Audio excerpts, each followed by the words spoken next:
जय श्री सीताराम। अयोध्या कांडे द्वितीय सर्ग। इस सर्ग में राजा दशरथ द्वारा श्री राम के राज्याभिषेक का प्रस्ताव तथा सभासदों द्वारा श्री राम के गुणों का वर्णन करते हुए उक्त प्रस्ताव का सहर्ष युक्ति युक्त समर्थन। अब कथा। उस समय राज्यसभा में बैठे हुए सब लोगों को संबोधित करके महाराज दशरथ ने मेघ के समान शब्द करते हुए दुदुम्बु की धनु के सदृश अत्यंत गंभीर एवं गूंजते हुए उच्च स्वर से सबके आनंद को बढ़ाने वाली यह हितकारक बात कही। राजा दशरथ का स्वर राजोचित स्निग्धता और गंभीरता आदि गुणों से युक्त था, अत्यंत कामनीय और अनुपम था। वे उस अद्भुत रसमय स्वर से समस्त नरेशों को संबोधित करके बोले, सज्जनों, आप लोगों को तो यह विदित ही है कि मेरे पूर्वज राजाधिराजों ने इस श्रेष्ठ राज्य का, यहाँ की प्रजा का किस प्रकार पुत्र की भांति पालन किया था। समस्त इक्ष्वाकु वंशी नरेशों ने जिसका प्रतिपालन किया है, उस सुख भोगने के योग्य संपूर्ण जगत को अब मैं भी कल्याण का भागी बनाना चाहता हूँ। मेरे पूर्वज जिस मार्ग पर चलते आए हैं, उसी का अनुसरण करते हुए मैंने भी सदा जागरूक रहकर समस्त प्रजाजनों की यथाशक्ति रक्षा की है। समस्त संसार का हित साधन करते हुए मैंने इस शरीर को श्वेत राजछत्र की छाया में बूढ़ा किया है। अनेक सहस्त्र वर्षों की आयु पाकर जीवित रहते हुए अपने इस जरा जीर्ण शरीर को अब मैं विश्राम देना चाहता हूँ। जगत के धर्म पूर्वक संरक्षण का भारी भार राजाओं के शौर्य आदि प्रभावों से ही उठाना संभव है। अजितेंद्रिय पुरुषों के लिए इस बोझ को ढोना अत्यंत कठिन है। मैं दीर्घकाल से इस भारी भार को वहन करते करते थक गया हूँ। इसीलिए यहाँ पास बैठे हुए इन संपूर्ण श्रेष्ठ द्विजों की अनुमति लेकर प्रजाजनों के हित के कार्य में अपने पुत्र श्री राम को नियुक्त करके अब मैं राज्य कार्य से विश्राम लेना चाहता हूँ। मेरे पुत्र श्री राम मेरी अपेक्षा सभी गुणों में श्रेष्ठ हैं। शत्रुओं की नगरी पर विजय पाने वाले श्री रामचंद्र बल पराक्रम में देवराज इंद्र के समान हैं। पुष्य नक्षत्र से युक्त चंद्रमा की भांति समस्त कार्यों के साधन में कुशल तथा धर्मात्माओं में श्रेष्ठ उन पुरुष शिरोमणि श्री रामचंद्र को मैं कल प्रातःकाल पुष्य नक्षत्र में युवराज के पद पर नियुक्त करूंगा। लक्ष्मण के बड़े भाई श्रीमान राम आप लोगों के लिए योग्य स्वामी सिद्ध होंगे। उनके जैसे स्वामी से संपूर्ण त्रिलोकी भी परम सनाथ हो सकती है। ये श्री राम कल्याण स्वरूप हैं। इनका शीघ्र ही अभिषेक करके मैं इस भूमंडल को तत्काल कल्याण का भागी बनाऊंगा। अपने पुत्र श्री राम पर राज्य का भार रखकर मैं सर्वदा क्लेश रहित निश्चिंत हो जाऊंगा। यदि मेरा यह प्रस्ताव आप लोगों को अनुकूल जान पड़े और यदि मैंने यह अच्छी बात सोची हो, तो आप लोग इसके लिए मुझे सहर्ष अनुमति दें अथवा यह बतावें कि मैं किस प्रकार से कार्य करूं। यद्यपि यह श्री राम के राज्याभिषेक का विचार मेरे लिए अधिक प्रसन्नता का विषय है, तथापि यदि इसके अतिरिक्त भी कोई सबके लिए हितकर बात हो तो आप लोग उसे सोचें, क्योंकि मध्यस्थ पुरुषों का विचार एक पक्षीय पुरुष की अपेक्षा विलक्षण होता है। कारण कि वह पूर्व पक्ष और अपर पक्ष को लक्ष्य करके किया गया होने के कारण अधिक अभ्युदय करने वाला होता है। राजा दशरथ जब ऐसी बात कह रहे थे, उस समय वहां उपस्थित नरेशों ने अत्यंत प्रसन्न होकर उन महाराज का उसी प्रकार अभिवादन किया जैसे मोर मधुर केकराव फैलाते हुए वर्षा करने वाले महामेघ का अभिनंदन करते हैं। तत्पश्चात समस्त जन समुदाय की स्नेहमयी हर्ष ध्वनि सुनाई पड़ी। वह इतनी प्रबल थी कि समस्त पृथ्वी को कंपाती हुई सी जान पड़ी। धर्म और अर्थ के ज्ञाता महाराज दशरथ के अभिप्राय को पूर्ण रूप से जानकर संपूर्ण ब्राह्मण और सेनापति नगर और जनपद के प्रधान प्रधान व्यक्तियों के साथ मिलकर परस्पर सलाह करने के लिए बैठे और मन से सब कुछ समझकर जब वे एक निश्चय पर पहुंच गए, तब बूढ़े राजा दशरथ से इस प्रकार बोले, पृथ्वीनाथ, आपकी अवस्था कई हजार वर्षों की हो गई है। आप बूढ़े हो गए, अतः पृथ्वी के पालन में समर्थ अपने पुत्र श्री राम का अवश्य ही युवराज के पद पर अभिषेक कीजिए। रघुकुल के वीर महाबलवान महाबाहु श्री राम महान गजराज पर बैठकर यात्रा करते हों और उनके ऊपर श्वेत छत्र तना हो, इस रूप में हम उनकी झांकी करना चाहते हैं। उनकी यह बात राजा दशरथ के मन को प्रिय लगने वाली थी। इसे सुनकर राजा दशरथ अनजान से बनकर उन सब के मनोभावों को जानने की इच्छा से इस प्रकार बोले, राजागण, मेरी यह बात सुनकर जो आप लोगों ने श्री राम को राजा बनाने की इच्छा प्रकट की है, इसमें मुझे यह संशय हो रहा है, जिसे आपके समक्ष उपस्थित करता हूँ। आप इसे सुनकर इसका यथार्थ उत्तर दें। मैं धर्मपूर्वक इस पृथ्वी का निरंतर पालन कर रहा हूँ, फिर मेरे रहते हुए आप लोग महाबली श्री राम को युवराज के रूप में क्यों देखना चाहते हैं? यह सुनकर वे महात्मा नरेश नगर और जनपद के लोगों के साथ राजा दशरथ से इस प्रकार बोले, महाराज, आपके पुत्र श्री राम में बहुत से कल्याणकारी सद्गुण हैं।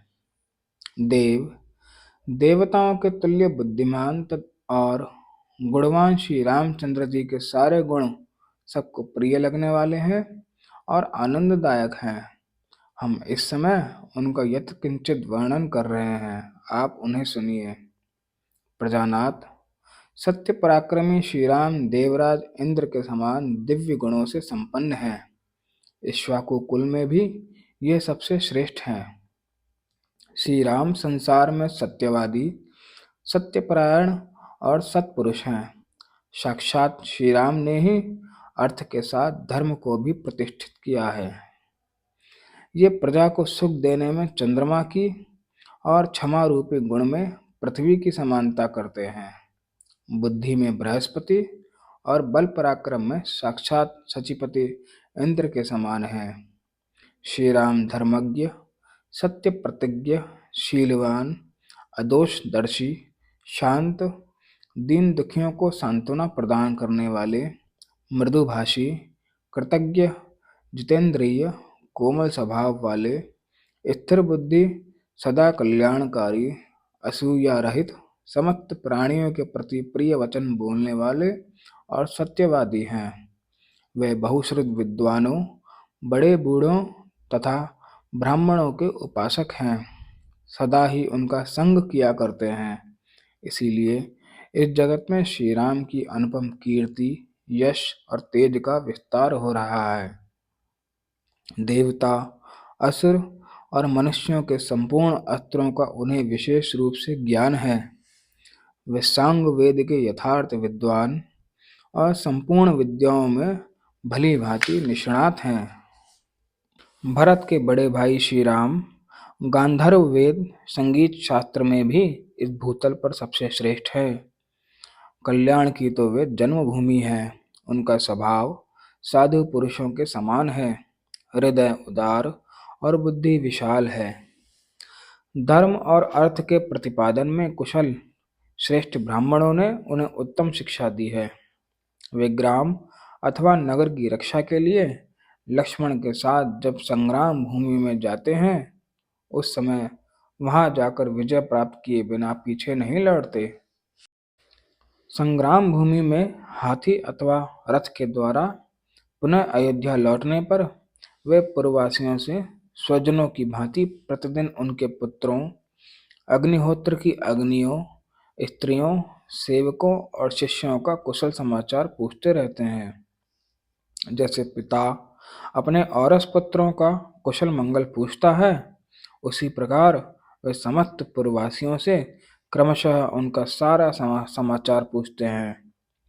पुरुष सिंह श्री राम ब्राह्मणों से सदा पूछते रहते हैं कि आपके शिष्य आप लोगों की सेवा करते हैं ना।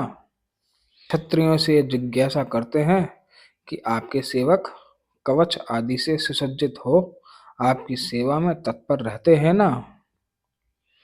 नगर के मनुष्यों पर संकट आने पर वे बहुत दुखी हो जाते हैं और उन सब के घरों में सब प्रकार के उत्सव होने पर उन्हें पिता की भांति प्रसन्नता होती है। वे सत्यवादी, महान धनुर्धर, वृद्ध पुरुषों के सेवक और जितेंद्रिय हैं। श्री राम पहले मुस्कुराकर वार्तालाप आरंभ करते हैं। उन्होंने संपूर्ण हृदय से धर्म का आश्रय ले रखा है। वे कल्याण का सम्यक आयोजन करने वाले हैं। निंदनीय बातों की चर्चा में उनकी कभी रुचि नहीं होती है। उत्तरोत्तर उत्तम युक्ति देते हुए वार्तालाप करने में वे साक्षात बृहस्पति के समान हैं। उनकी बाहें सुंदर हैं, आंखें विशाल और कुछ लालिमा लिए हुए हैं। वे साक्षात विष्णु की भांति शोभा पाते हैं। संपूर्ण लोकों को आनंदित करने वाले ये श्री राम शूरता, वीरता और पराक्रम आदि के द्वारा सदा प्रजा का पालन करने में लगे रहते हैं। उनकी इंद्रियां राग आदि दोषों से दूषित नहीं होती हैं। इस पृथ्वी की तो बात ही क्या है, वे संपूर्ण त्रिलोकी की भी रक्षा कर सकते हैं। उनका क्रोध और प्रसाद कभी व्यर्थ नहीं होता है। जो शास्त्र के अनुसार प्राण दंड पाने के अधिकारी हैं, उनका ये नियम पूर्वक वध कर डालते हैं, तथा जो शास्त्र दृष्टि से अवध्य हैं, उन पर ये कदापि कुपित नहीं होते हैं। जिस पर ये संतुष्ट होते हैं, उसे हर्ष में भरकर धन से परिपूर्ण कर देते हैं। समस्त प्रजाओं के लिए कमनीय तथा मनुष्यों का आनंद बढ़ाने वाले मन और इंद्रियों के संयम आदि सद्गुणों द्वारा श्री राम वैसे ही शोभा पाते हैं जैसे तेजस्वी सूर्य अपनी किरणों से सुशोभित होते हैं। ऐसे सर्वगुण संपन्न लोकपालों के समान प्रभावशाली एवं सत्य पराक्रमी श्री राम को इस पृथ्वी की जनता अपना स्वामी बनाना चाहती है। हमारे सौभाग्य से आपके वे पुत्र श्री रघुनाथ जी प्रजा का कल्याण करने में समर्थ हो गए हैं, तथा आपके सौभाग्य से वे मरीचि नंदन कश्यप की भांति पुत्रोचित गुणों से संपन्न है। देवताओं, असुरों, मनुष्यों, गंधर्वों और नागों में से प्रत्येक वर्ग के लोग तथा इस राज्य और राजधानी में भी बाहर भीतर आने जाने वाले नगर और जनपद के सभी लोग सुविख्यात शील स्वभाव वाले श्री रामचंद्र जी के लिए सदा ही बल, आरोग्य और आयु की शुभ कामना करते हैं। इस नगर की बूढ़ी और युवती सब तरह की स्त्रियां सवेरे और सायंकाल में एकाग्रचित होकर परम उदार श्री रामचंद्र जी के युवराज होने के लिए देवताओं से नमस्कार पूर्वक प्रार्थना किया करती हैं। देव, उनकी यह प्रार्थना आपकी कृपा प्रसाद से अब पूर्ण होनी चाहिए। नृपश्रेष्ठ, जो नीलकमल के समान श्याम कांति से सुशोभित तथा समस्त शस्त्रों का संहार करने में समर्थ हैं, आपके उन ज्येष्ठ पुत्र श्री राम को हम युवराज पद पर विराजमान देखना चाहते हैं। अतः वरदायक महाराज, आप देवादिदेव श्री विष्णु के समान पराक्रमी, संपूर्ण लोकों के हित में संलग्न रहने वाले और महापुरुषों द्वारा सेवित अपने पुत्र श्री रामचंद्र जी का जितना शीघ्र हो प्रसन्नता पूर्वक राज्याभिषेक कीजिए। इसी में हम लोगों का हित है। इस प्रकार श्री वाल्मीकि निर्मित आर्ष रामायण आदि काव्य के अयोध्या